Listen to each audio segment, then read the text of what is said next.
प्यारे साथियों, आप सभी का स्वागत करता हूं अपने एमआरएस स्टडी परिवार में। तो जैसा कि आपको पता है कि 2021 में जो क्वेश्चंस पूछे गए थे professional practice law and ethics subjects में, तो उसका जो है सॉल्यूशन हम लोग जो है देख रहे थे वन बाय वन क्वेश्चंस का। सारे क्वेश्चंस का डिटेल सॉल्यूशन जो है मैं आप लोगों को करवा रहा था।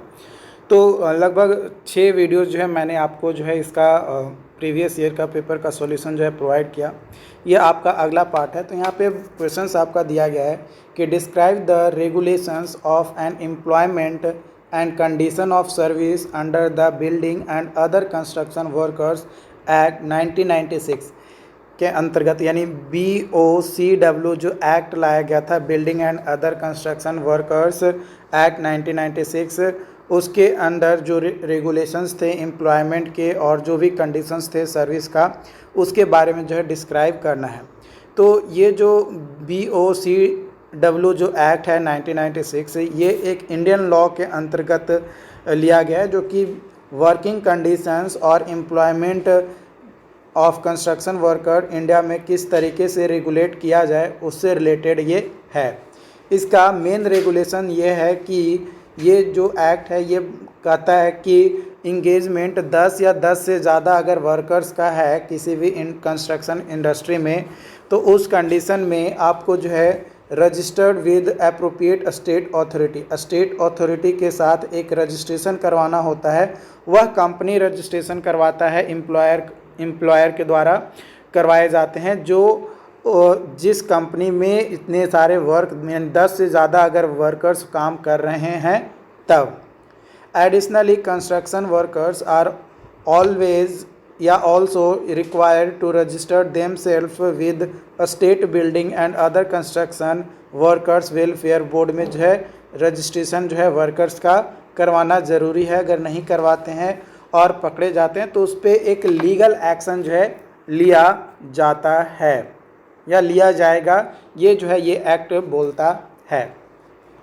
इसमें सेफ्टी और वेलफेयर्स को भी जो है ध्यान रखते हुए काम किया जाता है। Employers are required to provide a safe working environment for their workers which include the provisions of protective gear, first aid facility, safe drinking water. ये सभी किसके द्वारा प्रोवाइड किए जाते हैं? एम्प्लॉयर के द्वारा, यानी जो जिस कंपनी का ऑनर है उसके द्वारा जो है प्रोवाइड किया जाता है। देखो ये यहाँ पे एम्प्लॉयर का मतलब सिंपल ये समझो कि कंपनी, किसी भी एक ऑर्गेनाइजेशन या कंपनी का जो हेड होता है उसी को एम्प्लॉयर कहा जाता है। एम्प्लॉयर यानी वह पर्सन जो किसी को वर्क दे रहा है ना, वर्क दे रहा है उसको एम्प्लॉयर कहते हैं, और जो वर्क कर रहा है उसको एम्प्लॉई कहा जाता है। ये चीज़ जो है आपको ध्यान रखना है। तो employer must also ensure that appropriate measures are taken to prevent accidents and mishaps और एक्सीडेंट्स को प्रिवेंट करने के लिए एक सेफ इन्वायरमेंट होना बहुत ज़रूरी है। और अगर मान लो कि इन बाई चांस अगर कोई एक्सीडेंट हो जाता है तो फर्स्ट एड बॉक्स का जो फैसिलिटी है वो प्रोवाइड होना चाहिए, क्योंकि अगर फर्स्ट एड फैसिलिटी नहीं रहेगा तो प्राथमिक उपचार कैसे होगा? अब मान लो कि अगर किसी का हाथ कट गया और फर्स्ट एड है ही नहीं, मतलब प्राइमरी उपचार करने का कोई ऑप्शन ही नहीं है, तब तो वो हॉस्पिटल जाते जाते मर जाएगा। तो वैसी फैसिलिटी जो at the time of location, यानी जहाँ पे एक्सीडेंट हुआ है उस लोकेशंस पे उसको जो है जो भी एक्सीडेंट हुआ है उसको कम किया जा सके, जो भी लॉस, मान लीजिए ब्लड लॉस हो रहा है तो ब्लड को रोका जाए। तो ये कैसे होगा? ये फर्स्ट एड से ही वो आपका फैसिलिटी से होता है। उसके बाद employment conditions, the act mandates the construction worker must be employed for a minimum of 24 days in a year to be eligible for various welfare benefits under the act. ये act बोलता है कि कोई भी कंस्ट्रक्शन कंपनी में अगर कोई employ काम कर रहा है तो 365 दिन आपका होता है पूरे साल भर में, है ना। तो 365 दिन में आपका अगर कोई भी एम्प्लॉय 240 दिन अगर काम कर रहा है तो जो भी उस कंपनी के द्वारा बेनिफिट्स दिए जाते हैं, एक फुल प्रेजेंट अटेंडेंस जो भी जिनका भी एम्प्लॉय का है, वो सारी फैसिलिटीज़ जो है वो एम्प्लॉय को देना पड़ेगा, वर्कर को देना पड़ेगा, ये एक्ट में कहा गया है। Employers are required to pay wages to workers on timely basis and provide them with other benefits such as paid leave, health benefits और सोशल सिक्योरिटी। ये सारी चीज़ें भी जो है एम्प्लॉयर प्रोवाइड करता है एम्प्लॉय को। उसके बाद आता है वेलफेयर बेनिफिट्स। वेलफेयर बेनिफिट्स में क्या कहा जाता है कि कई सारे वेलफेयर बेनिफिट्स होते हैं कंस्ट्रक्शन वर्कर के लिए, जैसे medical care, maternity benefit, pension, education assistance, housing benefits, ये सारे जो है दिए जाते हैं। तो एम्प्लॉयर को जो है एक वेलफेयर फंड्स के बेसिस पे जो एम्प्लॉयर होता है वो कंट्रीब्यूट करता है, जो भी वर्कर्स काम कर रहे होते हैं कंस्ट्रक्शन कंपनी में या कंस्ट्रक्शन डिपार्टमेंट जो भी है उसमें। उसके बाद है पेनल्टी। अगर मान लो कि कोई नॉन कंप्लायंस चीज़ें किया गया है ना, तो उस पर जो है पेनल्टी भी आपका जो है लगाया जा सकता है, which include fines and imprisonment, मैंने जेल भी जाया जा सकता है या फाइन लगाया जाता है। एडिशनल इन अगर appropriate state authority has the power to cancel the registration of employer who violate the act. मान लो कि जो भी BOCW जो एक्ट है आपका 1996 में सबसे पहले इम्प्लीमेंट किया गया था, तो ये जो एक्ट लाया गया इसका अगर कोई उल्लंघन करता है कोई एम्प्लॉयर यानी कोई कंपनी का ओनर, तो उस पर क्या किया जाता है, पेनल्टी भी लगाया जाता है या फिर उसे जेल में भी डाला जा सकता है। ये जो है इस नियम के अंतर्गत कहा जाता है। अगला क्वेश्चन है आपका कि व्हाट इज़ आर्बिट्रेशन। यहाँ पे वाई नहीं है, यहाँ पे टी कर लीजिएगा। What is arbitration? Discuss extent of judicial interventions in arbitration. Arbitration क्या है? जब भी अल्टरनेटिव डिस्प्यूट रिजोल्यूशंस किए जाते हैं दो पार्टीज़ या दो से अधिक पार्टीज़ के बीच में एक म्यूचुअल अंडरस्टैंडिंग के साथ एक थर्ड पार्टी के द्वारा किया जाता है, उसको वो जो प्रोसेस होता है उसी को जो है आर्बिट्रेशन कहा जाता है। और जो थर्ड पार्टी आर्बिट्रेशन प्रोसेस को कंप्लीट करता है, डिसीजन लेकर एक म्यूचुअल अंडरस्टैंडिंग के साथ डिसीजन सुनाता है, वो उसको जो है आर्बिट्रेटर कहा जाता है ना। जो पर्सन्स आर्बिट्रेशन करवाता है उसको जो है आर्बिट्रेटर कहा जाता है। कई बार आर्बिट्रेशन जो है अपॉइंटमेंट बाय द लॉ होता है, यानी कोर्ट के द्वारा किया जाता है, या फिर म्यूचुअल अंडरस्टैंडिंग के साथ जब कॉन्ट्रैक्ट किया जा रहा होता है किसी भी प्रोजेक्ट को लेकर या किसी वर्क को लेकर, तो उस दौरान भी एक मतलब पॉइंट ऐड किया हुआ रहता है कि अगर हम दोनों के बीच में आने वाले समय में अगर डिस्प्यूट होता है, लड़ाई होता है, तो इसे कौन सुलझाएगा, उसका नाम जो है एज ए आर्बिट्रेटर के तौर पे रखा जाता है। The process of arbitration is generally considered to be faster, more flexible, less formal than traditional litigations in court। देखो कोर्ट में आपको भी पता है कि कोर्ट में अगर केसेस चली जाती है तो टाइम लगता है, पैसा लगता है ना, और फ्लेक्सिबल नहीं होता है, जल्दी नहीं होता है। तो आर्बिट्रेशन जो प्रोसेस है ये जल्दी होता है ना, फ्लेक्सिबल होता है और लेस फॉर्मल होता है। लेकिन कोर्ट में जो है मोर फॉर्मल तो ज़्यादा होता है लेकिन टाइम टेकिंग होता है, फ्लेक्सिबल कम होता है। Arbitration proceeding are typically conducted by और in private and the parties have more control over the process including the selection of arbitrator and rules that will govern the proceeding. Obviously मैंने यही बताया कि अगर आप कोर्ट में नहीं जाना चाहते हैं तो आप एक आर्बिट्रेटर को सिलेक्ट कीजिए और वो काम भी जल्दी होगा, है ना, और आपका जो बिजनेस है, आप जो भी काम कर रहे थे या कंस्ट्रक्शन वगैरह कर रहे थे, उसमें कोई ज़्यादा रोक ठोक जो है आपको नहीं देखने को मिलेगा, ज़्यादा डिले जो है देखने को नहीं मिलता है। Okay, in terms of extent of judicial intervention in arbitration it largely depend on the law of jurisdictions in which arbitration takes place. Generally speaking, courts are reluctant to interfere with arbitration process as it is seen as a voluntary alternative to litigation। देखो court क्या करता है, court starting में सिर्फ बस देखता है कि दो पार्टीज़ के बीच में झगड़ा हुआ है, क्या उसके बीच में समझौता हो गया है। अगर समझौता हो गया है तो फिर कोई दिक्कत नहीं है ना, वो ज़्यादा इंटरवेन नहीं करता है। लेकिन मान लो कि दो पार्टीज है, पार्टी नंबर 1 और ये पार्टी नंबर 2, और आर्बिट्रेटर है मान लो ए, है ना। अब ये फैसला ए जो है सुना दिया, और उस फैसला से मान लो कि जो पार्टी ए था ये डिसएग्री होता है, कहता है कि नहीं भाई हम इसको नहीं मानेंगे, हम तो भाई जाएंगे कोर्ट में। हम क्या करेंगे, हम तो जाएंगे कोर्ट में, हम इस बात को नहीं मानते हैं, चाहे हमारा जितना पैसा खर्च हो हम तो जाएंगे कोर्ट में। इस तरीके की अगर बातें होती है तो वो कोर्ट जा सकता है, ये फ्री होता है, मतलब डेफिनेटली आप जा सकते हो कोर्ट में, कोई दिक्कत नहीं है।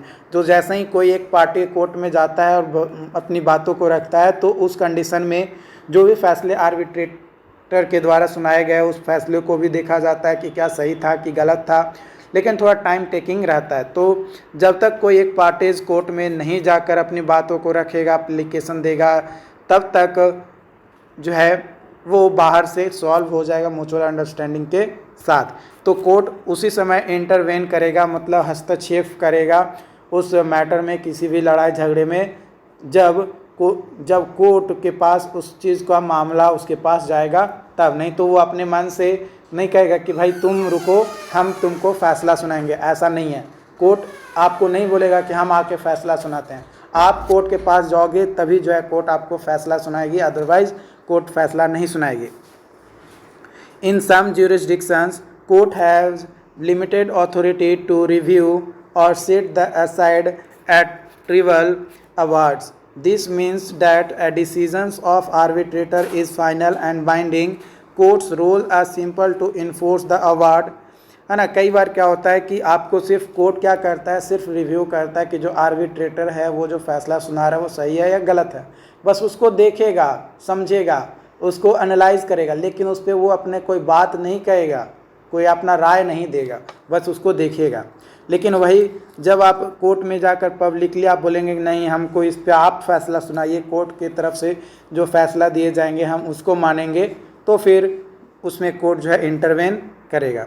However, even in jurisdiction where court are limited authority to intervene in arbitration, there are some circumstances in which judicial intervention may be necessary. For example, a court may be called up to enforce an arbitration agreement if one party refused to participate the arbitration process. Similarly, a court may be asked the compel arbitration if one party is trying to litigate the dispute in court in violation of arbitration agreement।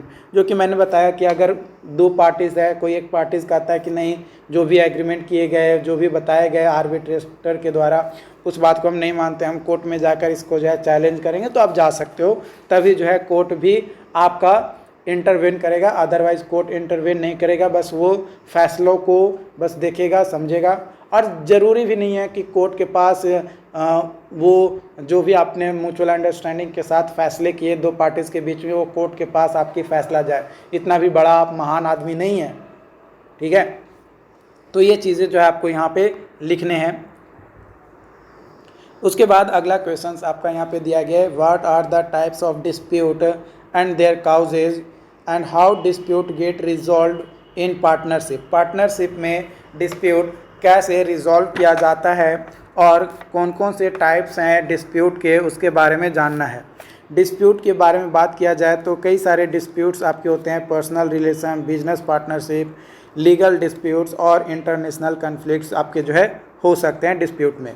यहाँ पे dispute की बात किया जाए तो contractual dispute अगर बात किया जाए तो दो पार्टीज़ के बीच में अगर डिसएग्री हो जाता है, जो भी टर्म्स है कॉन्ट्रैक्ट में उसको लेकर, तो वो कॉन्ट्रैक्चुअल डिस्प्यूट होता है। This can include disagreement over the scope of work, payment terms, deadlines और अदर कॉन्ट्रैक्चुअल ऑब्लिगेशंस को लेकर जो है यहाँ पे होता है। उसके बाद एम्प्लॉयमेंट डिस्प्यूट्स। एम्प्लॉयमेंट डिस्प्यूट्स में आपका जो झगड़े होते हैं एम्प्लॉयर और एम्प्लॉयज़ के बीच में, वो जनरली सैलरी को लेकर, वर्किंग कंडीशन को लेकर, डिस्क्रिमिनेशंस को लेकर या रॉन्गफुल टर्मिनेशंस को लेकर जो है डिस्प्यूट पैदा होता है।